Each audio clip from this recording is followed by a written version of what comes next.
Y recibimos a Óscar Botinelli, politólogo, presidente de Factum, columnista de este programa. Mucha tela para cortar. Óscar, buenas noches, gracias. Buenas noches. Dos en una para arrancar, para ir rompiendo el hielo. ¿Por qué te parece que puede haber tomado este camino Cabildo Abierto en general y su clarísimo líder, Guido Manini Ríos, de continuar en la coalición, pero a la vez pasarle esta lista de, depende, ¿no? Se pueden usar distintos términos, diferencias profundas, discrepancias, reproches o hasta un rezongo al presidente de la República, pero manteniéndose dentro de la coalición? ¿Por qué crees que puede haber adoptado esta estrategia Cabildo y dónde lo deja parado a Cabildo y al presidente? Bueno, en primer lugar, la letra chica es lo que hay que leer de las declaraciones de Cabildo. Para entender el porqué, tal vez. Está muy lleno de sutilezas. Sí, mucha lectura entre líneas, ¿no? Con mucho mensaje entre líneas. En primer lugar, cuando empieza diciendo, no que se reúnen para tratar la coalición, sino se reúnen preocupados por los problemas de la gente, endeudamiento, trabajo, ingresos, y no me acuerdo, seguridad, etc. Lo otro que es muy importante en el momento, el punto, es interesante cuando dice todo fue aprobado por unanimidad, menos el punto 7, que es el quedarse en la coalición. Como que un énfasis de marcar, cuidado, que acá hay posiciones distintas y que lo sepan los demás. Interesante cuando dice que se quedan y hace un llamado al presidente. Primero, se quedan en una coalición, hasta ahora se hablaba de coalición republicana, dice coalición de gobierno. Y le pide al presidente que actúe con el concepto de una coalición verdaderamente republicana. Está señalando ahí que no consideran que el presidente actúe con criterio republicano. Es realmente muy fuerte esta declaración, extremadamente fuerte. Después hay un punto, me cuesta el haber memorizado todo, en que en criollo dice, nos hemos tragado demasiados sapos por defender la coalición y ahora no va más. Más o menos el mensaje, que mucho más edulcorado, pasó. Sí, como que una y otra vez han hecho grandes esfuerzos. Sí, y señala a actos con los que discrepaban, que afectaban a altas esferas de gobierno y a dirigentes, no me acuerdo cómo dice, de los otros partidos de la coalición. ¿Está? Advirtiendo que acá hay mucha cosa que Cabildo se cayó, ¿no? Entonces, me quedo, pero cuidado que la relación de ahora en adelante es totalmente distinta. Es decir, es prácticamente que un viejo dicho uruguayo está atado con alambre, ¿no? Creo que este es un tema que es muy importante tenerlo en cuenta. Hay que ver cómo es la reacción frente a esto del propio presidente de la República. No es un endorsement a, bueno, ya pasó todo, seguimos en la coalición. No, mire, paz, lo cual está marcando y el reclamo de affectio societatis, ¿no? De un afecto de sociedad en la coalición que, según Cabildo, no ha existido de parte de los socios. Para seguirla por ahí, Óscar, vamos a ver este fragmentito de la declaración que llevaba adelante Cabildo Abierto a través de la voz de Guido Manini Ríos sobre el presidencialismo, justamente sobre este asunto de que se centra mucho todo en la figura del presidente y no hay una real sociedad. Lo vemos.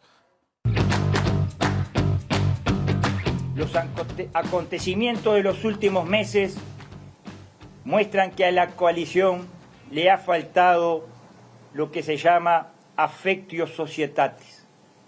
El modelo presidencialista y personalista de funcionamiento lleva necesariamente a desencuentros. Todas las coaliciones habidas en este país, especialmente las presididas por Luis Alberto Lacalle Herrera, Julio María Sanguinetti y Jorge Valle, se caracterizaron por la toma colectiva de las grandes decisiones, así como el respeto a todos los socios y a las posiciones de cada uno.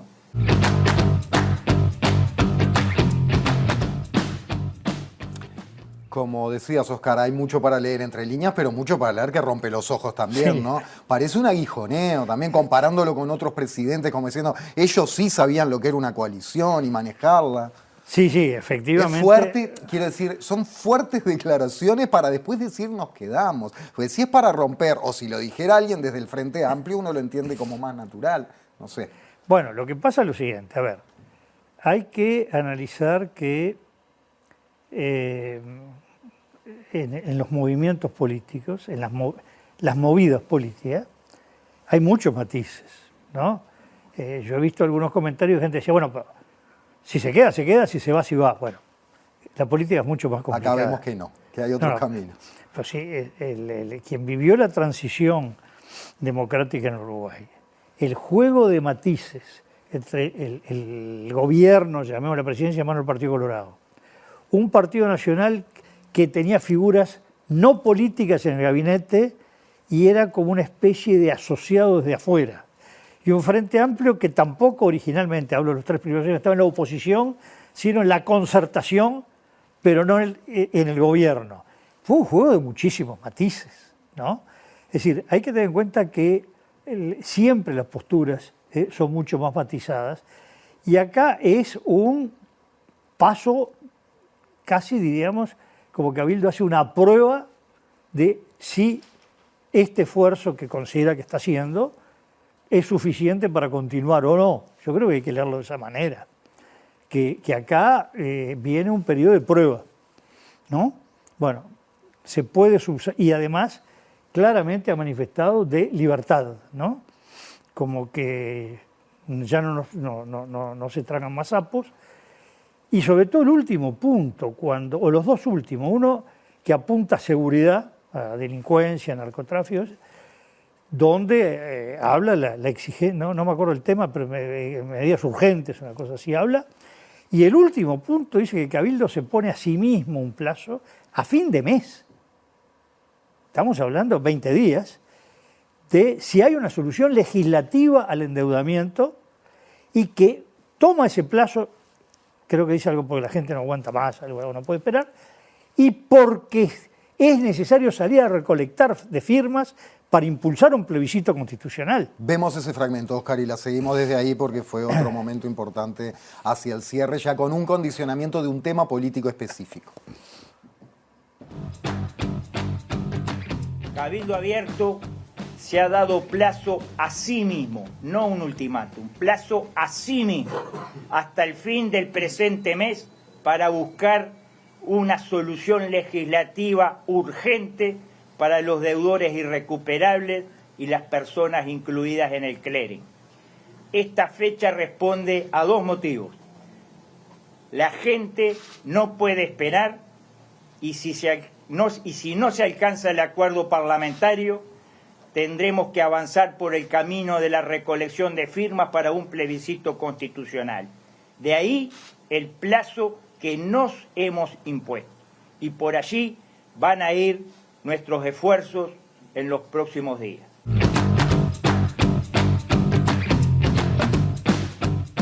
Ahí estaba, Oscar, eso que mencionabas, y vuelvo a pensar en lo mismo. ¿Dónde deja parado esto al presidente de la República? Pero dale vos por donde quieras. Bueno, no, digo, esto es una postura muy fuerte de decir, acá hay un camino que traza Cabildo, no hay solución legislativa, no dice además solución legislativa. Yo sentí cuando venía para acá que alguien comentaba, si no hay solución legislativa votada por la coalición, no lo dijo, dijo solución legislativa. Perfectamente puede unirse al Frente Amplio, que además han manifestado ya que tenían intención compartida en ese sentido, bueno, para encontrar una solución. Hay que ver, acá no opino, es un tema muy técnico, Sí. cuáles las diferencias o coincidencias entre los proyectos del Frente Amplio y Cabildo, pero lo que hay es una intención convergente, otra cosa que se manifieste en votación conjunta, que abre el panorama de que acá puede haber muchas soluciones. Una solución legislativa, bueno, apoyada por todos, es obviamente una hipótesis, apoyada por la coalición de gobierno, otra apoyada, como pasó con la ley forestal, por ejemplo, entre Frente Amplio y Cabildo Abierto, y que no haya solución legislativa, y Cabildo Abierto dice, bueno señores, llegó la fecha que nos pusimos, salimos a recoger firmas. Son las 4 hipótesis que da este tema, que lo plantea como un tema central, partiendo de la base que las cifras que se habían manejado es que hay algo más de 1 millón de uruguayos ahí no entiendo muy bien, que hay 1 millón en situación de dificultad y de incobrabilidad y 600 y pico mil irrecuperables. Se ve que hay 2 categorías ahí que hay que conocer del tema, pero está hablando de una masa ciudadana que anda de la tercera parte al 40% de los adultos del país, ¿no? Del electorado del país, lo cual claramente es un tema de mucha importancia social, no aparece en el debate público, pero sí, evidentemente, si hay 1 millón de personas, no es menor el tema, ¿no? Se ha hecho mucho hincapié, además, explicando el tema desde distintos sectores, no solo de Cabildo, que se trata de esos casos en que uno asume una deuda por X cantidad de dinero, no sé, 50.000 pesos, y que con el paso del tiempo, intereses, esa bola de nieve se convierte en cifras delirantes que atan a las personas, a los individuos. Claro, en general se considera, por lo que oía alguien decir, es que son la mayoría deudas de bajo consumo, que con el juego de intereses, moras, recargos altas en largo tiempo, genera la incobrabilidad. Más o menos por ahí podría estar el tema. Ese es otro tema, el debate técnico. Yo me refiero al político, ¿no? Vamos a ver el último de los fragmentos que tenemos para compartir, que es cuando, en realidad en orden cronológico esto estuvo antes, que es cuando Manini, siendo Cabildo Abierto parte de la coalición, empieza sorprendiendo, marcando cuestiones de este gobierno que van mal. La mesa política de Cabildo Abierto se ha reunido en forma extraordinaria, preocupada ante la poca atención a los graves problemas de la gente, como el endeudamiento de las familias, el crecimiento de la delincuencia, la escasez de agua potable, los vinculados al trabajo y a la escalada de precios. Todo ello en el marco de serias dificultades de funcionamiento de la coalición de gobierno, que advertimos desde mucho tiempo atrás, pero que se han agudizado en las últimas semanas. Dificultades que están muy lejos de las inquietudes de la población.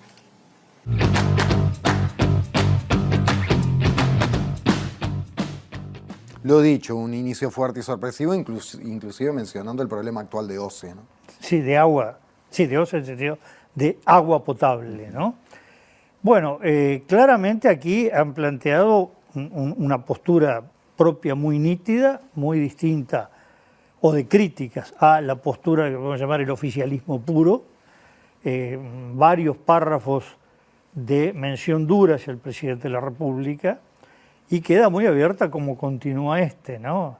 Es decir, en ajedrez juega uno, después juega el otro. Ahí vos sabés que quería ir exactamente, Oscar, porque de una u otra manera es, bueno, nosotros nos quedamos, salvo que nos echen, bueno. ¿no? Es una manera de pasarle la pelota al presidente de la República y ver hasta qué punto su cintura política y su necesidad de Cabildo Abierto o su valoración, por más presidencialista que sea la calle Pou, de la coalición, hace que mire para otro lado, respire hondo, cuente hasta 10 y maneje algún tipo de comentario o declaración relativizando para que la coalición siga viva. O sea, le pasó la pelota al presidente. Sí, acá lo que observamos es lo siguiente. Si vemos lo que pasa en torno, digamos, Semana Turismo, Cabildo, que después todavía Partido Colorado hace una jugada que termina algo siendo concurrente, el presidente de la República queda debilitado cuando la reforma de seguridad social, nada menos que acepta el cambio de algo tan sustancial como era el promedio de años para calcular las pasividades. O sea, de ninguna manera menos de 25, el reclamo que había incluso en el movimiento sindical, y eso es, estaban 20, ¿cómo se aumenta a 25? Resulta que el presidente tiene que decir que quedaban 20.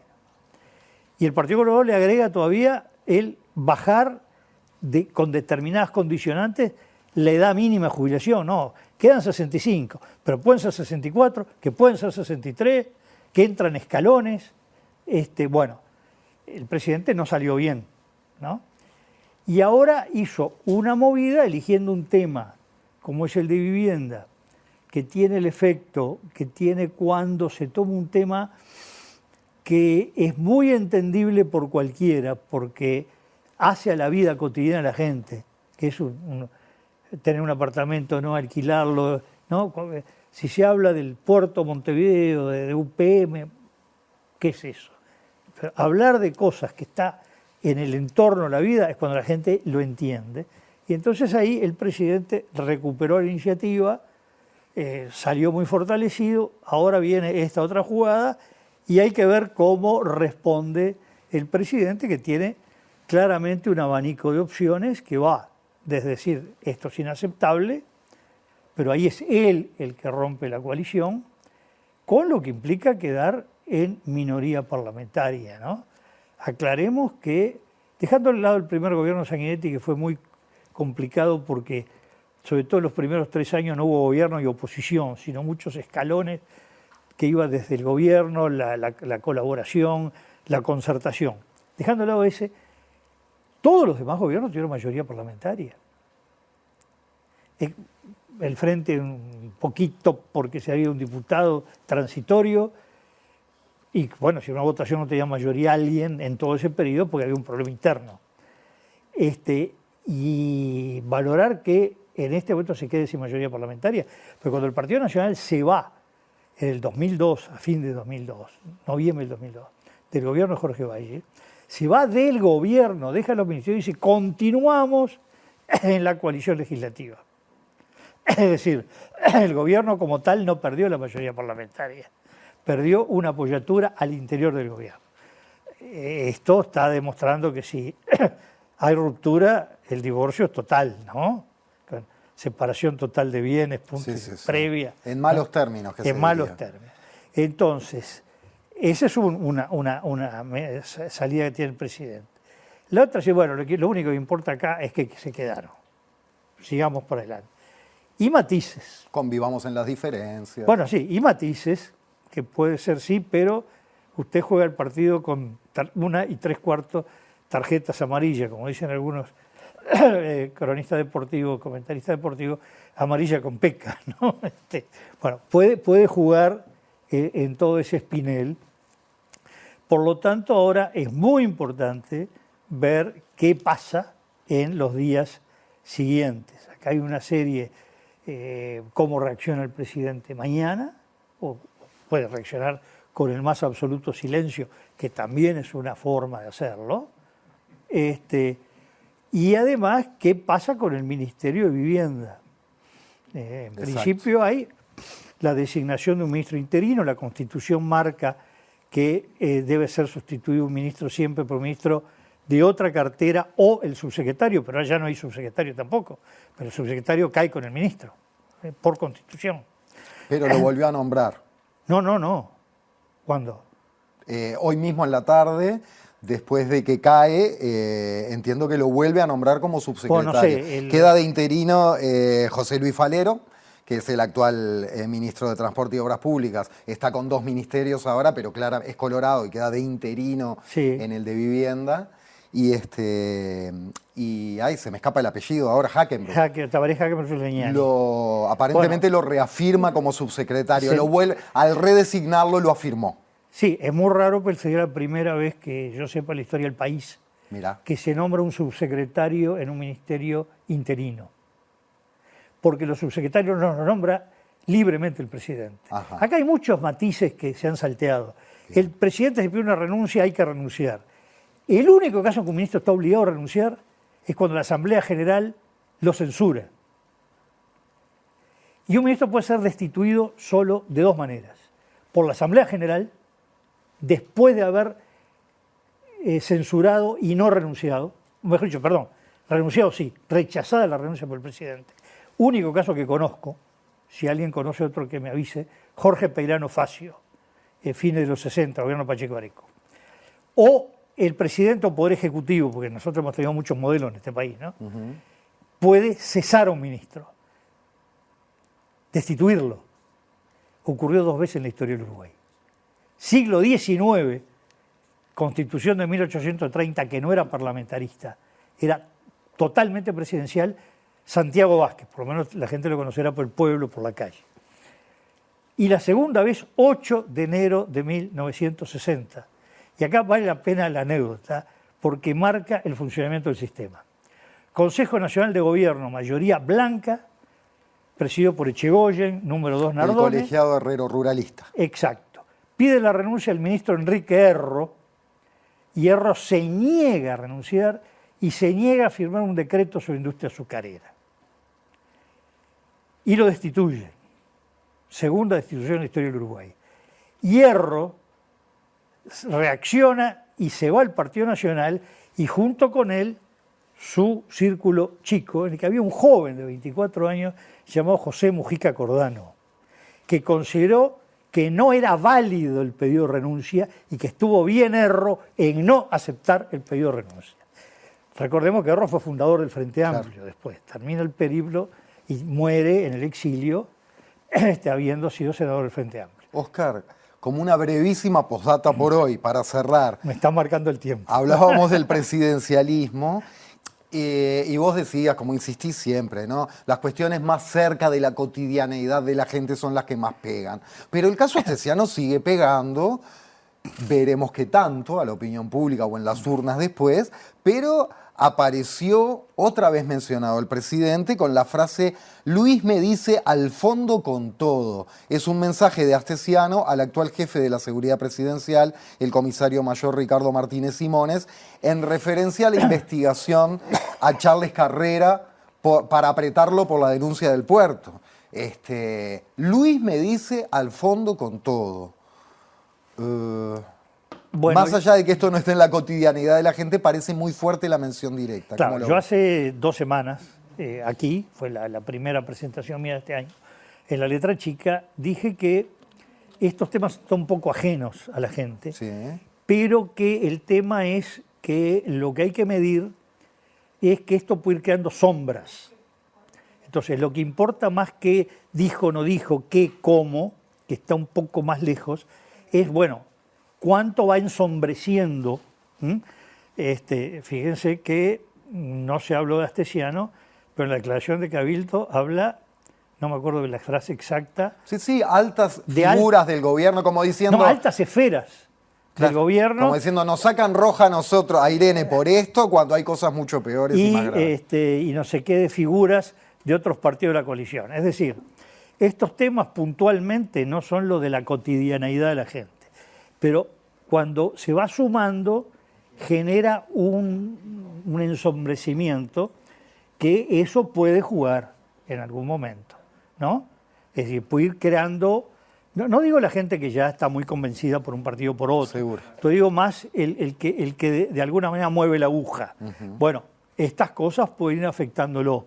Además, no es lo mismo el presidente de la República en medio de la pandemia que un presidente de la República con una coalición que durante 3 días no se sabía si se continuaba o no, y se continúa con esta serie de tarjetas, VAR y todo lo que se quiera para poder ver qué es lo que existe, ¿no? Es muy distinto que la afectación que pueda haber de esto de Astesiano a este presidente que lo que podía haber sido el presidente durante la pandemia. Estamos hablando de 2 niveles distintos, ¿no? Oscar Botinelli, muchísimas gracias y hasta la próxima. Cómo no, hasta la próxima. Les recordamos